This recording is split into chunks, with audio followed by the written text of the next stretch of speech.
ఆదికాండము 14వ అధ్యాయము.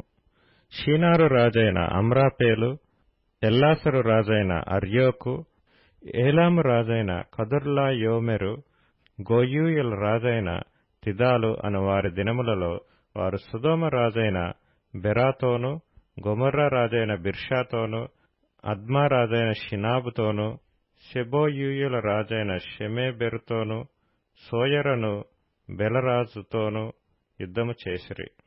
వీరందరూ ఉప్పు సముద్రమైన సిద్దీము లోయలో ఏకముగా కూడి 12 సంవత్సరములు కదొర్లాయోమెరుకు లోబడి 13వ సంవత్సరమున తిరుగుబాటు చేసిరి. 14వ సంవత్సరమున కదొర్లాయోమెరును అతనితో కూడానున్న రాజులను వచ్చి అస్తారోత్ కర్నాయిములో రెఫాయీయులను, హాములో జూజీయులను, షావే కిర్యతాయిము మైదానములో ఏమీయులను కొట్టిరి. మరియు హోరీయులను అరణ్యము దగ్గరనున్న ఏల్పరాను వరకు తరిమి శేయీరు పర్వత ప్రదేశములో వారిని కొట్టిన తరువాత తిరిగి కాదేషను ఏన్మిష్పతుకు వచ్చి అమాలేకీయుల దేశమంతటికిని హససోన్ తామారులో కాపురమున్న అమోరీయులను కూడా కొట్టిరి.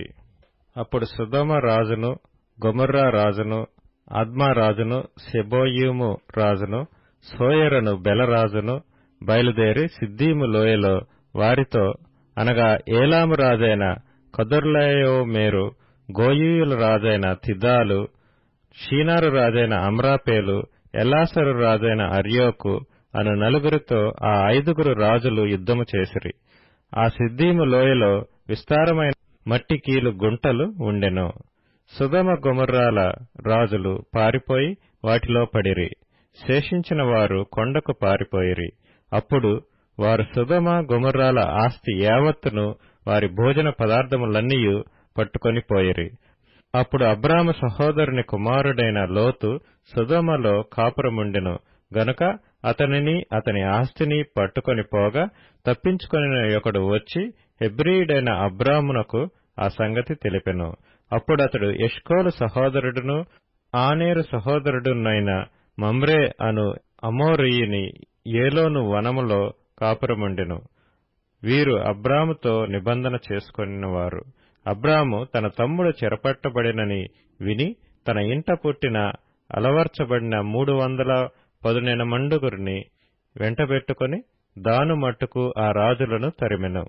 రాత్రివేళ అతడును అతని దాసులను వారికెదురుగా మొనలు తీర్చి వారిని కొట్టి దమస్కునకు ఎడమ తట్టున్న హోబా మట్టుకు తరిమి ఆస్తి యావత్తు తిరిగి తెచ్చి తన తమ్ముడైన లోతును, అతని ఆస్తిని, స్త్రీలను, ప్రజలను తిరిగి తీసుకొని వచ్చెను. అతడు కదొర్లాయోమెరును అతనితో కూడానున్న రాజులను ఓడించి తిరిగి వచ్చినప్పుడు సొదొమ రాజు అతనిని ఎదుర్కొనుటకు రాజులోయ అను షావే లోయ మట్టుకు బయలుదేరి వచ్చెను. మరియు షాలేము రాజైన మెల్కీసెదెకు రొట్టెను ద్రాక్షారసమును తీసుకొని వచ్చెను. అతడు సర్వోన్నతుడగు దేవునికి యాజకుడు. అప్పుడతడు అబ్రామును ఆశీర్వదించి, ఆకాశమునకును భూమికిని సృష్టికర్తయును సర్వోన్నతుడునైన దేవుని వలన అబ్రాము ఆశీర్వదించబడునుగాకనియు, నీ శత్రువులను నీ చేతికి అప్పగించిన సర్వోన్నతుడగు దేవుడు స్తుతింపబడునుగాక అనియు చెప్పెను. అప్పుడతడు అన్నిటిలో అతనికి 10వ వంతు ఇచ్చెను.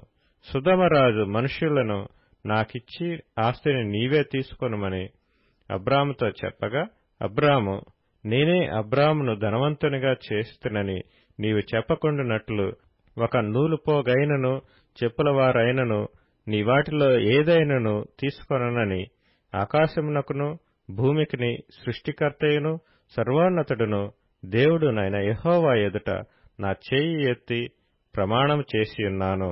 అయితే ఈ పడుచువారు భుజించినది తప్ప నాతో కూడా వచ్చిన ఆనేరు, ఎష్కోలు, మమ్రే అను వారికి ఏ భాగములు రావలెనో ఆయా భాగములు మాత్రము వారిని తీసుకొననిమ్మని సొదొమ రాజుతో చెప్పెను.